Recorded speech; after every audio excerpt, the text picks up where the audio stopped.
Oi, gente, meu nome é Janaíne. Meu nome é Ana Clara.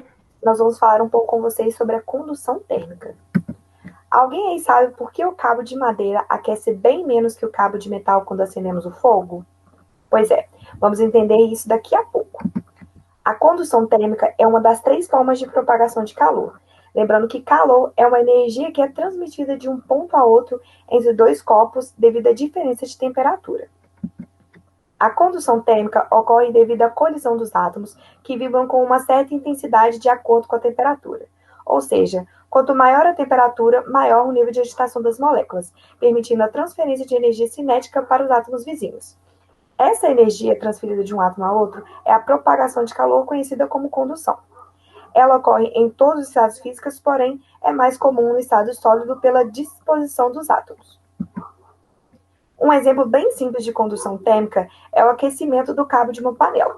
Ao colocarmos uma panela no fogo, inicialmente ela se encontra fria. Você consegue segurar o cabo, mas com o passar do tempo, o cabo da panela começa a esquentar e isso se deve à condução térmica. A chama do fogão está transmitindo energia para os átomos da panela, e isso tem o nome de radiação, que aquece a água por ondas de convecção.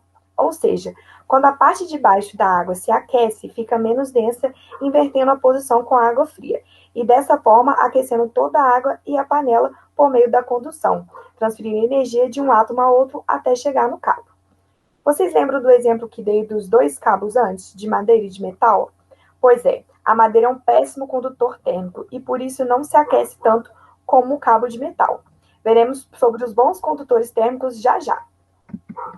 Um outro exemplo clássico seria a blusa de frio. Por exemplo, entre uma blusa fina e uma blusa de couro, a de couro nos faz perder menos calor para o meio ambiente. Assim, de uma forma mais clara, nos deixa mais aquecidos que a blusa fina. Um outro exemplo de condução térmica a gente encontra no nosso dia a dia, que é o chuveiro elétrico. Quando a gente liga o registro, a água entra no chuveiro elétrico, que entra em contato com a resistência no chuveiro, que é o responsável por aquecer a água através da condução térmica.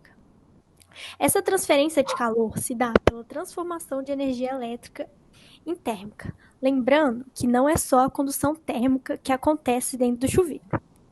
A condução térmica ocorre com mais facilidade em algumas matérias que têm maior condutibilidade térmica, ou seja, materiais que são bons condutores de calor.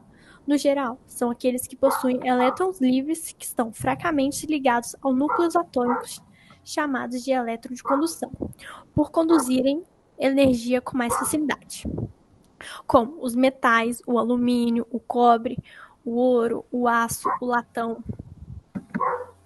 Já os isolantes térmicos são materiais que dificultam a passagem de calor, ou seja, são materiais com uma condução térmica baixa, como o isopor, a madeira, a borracha, o vidro.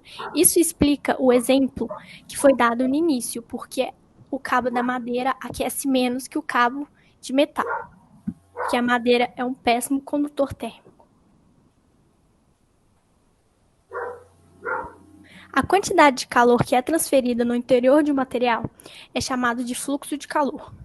Alguns materiais apresentam grande capacidade de transferência de calor, e dizemos que eles são bons condutores de calor, já que são capazes de dissipar o calor mais rápido. Aqui a gente apresenta a lei de Fourier, que ela calcula o fluxo de calor em algum determinado objeto. Ela é calculada a partir do K, que representa a condutividade térmica.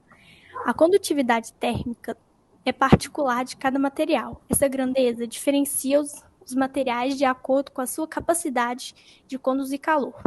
Os condutores térmicos possuem valores de condutividade térmica maiores que os isolantes térmicos.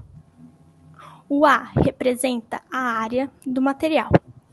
E o ΔT é a variação de temperatura sofrida pelo objeto, que é a temperatura final menos a temperatura inicial. Tudo isso é dividido pela espessura do material, que é representado pela letra L. Essa fórmula permite calcular a transmissão de calor de um corpo. E essas são as nossas referências bibliográficas. Obrigada.